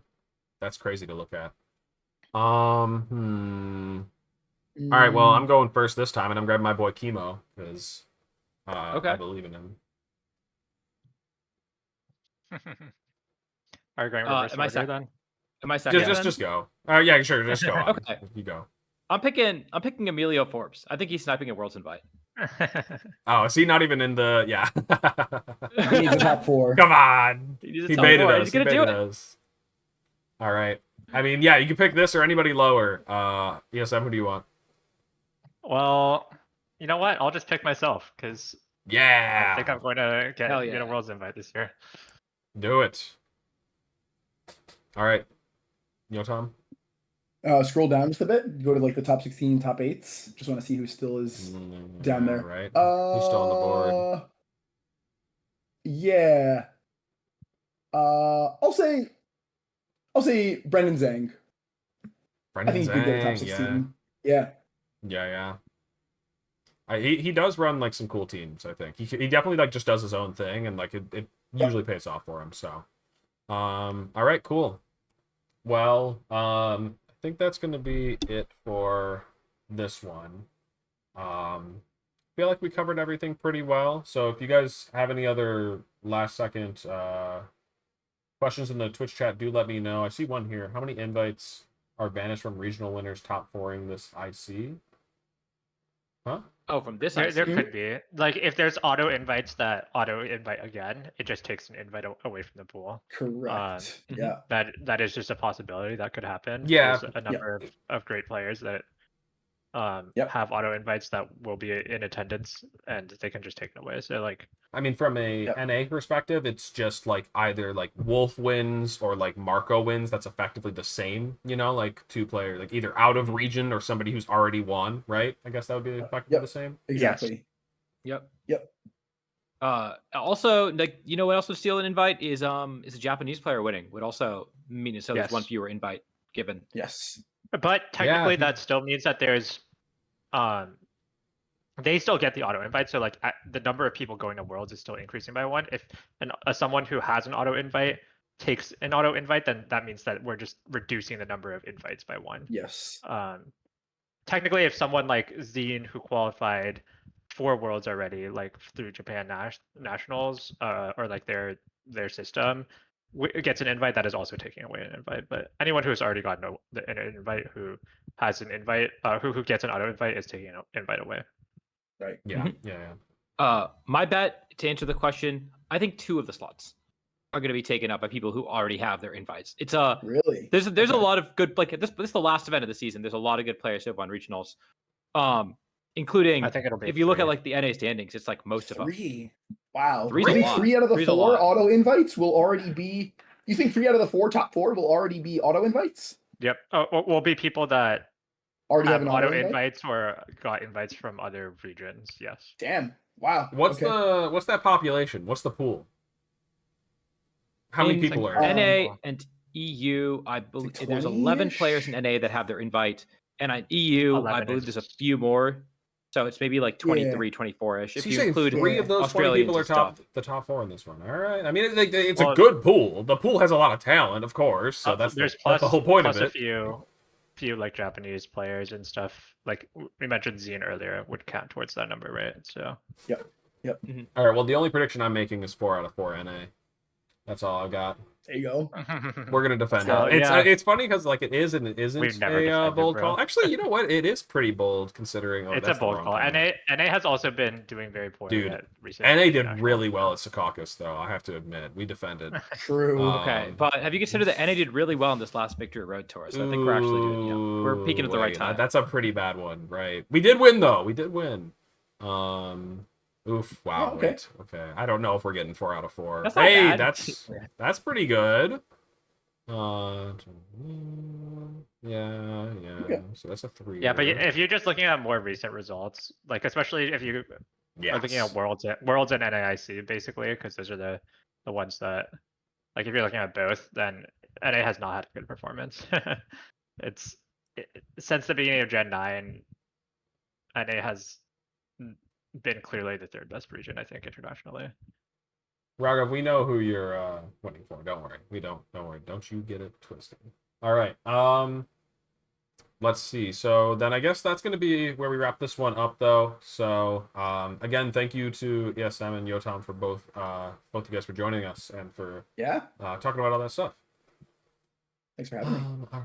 Of course, of course. And so if you're here now and you didn't catch the beginning, !YT in the chat, this could be uploaded on YouTube tomorrow.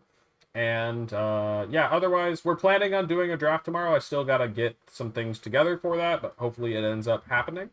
And yeah, with that, otherwise, we're going to figure out who we're going to throw the raid over to. But everybody else, good luck at NAIC if you're going. And we'll catch you guys next time. Peace out, peeps.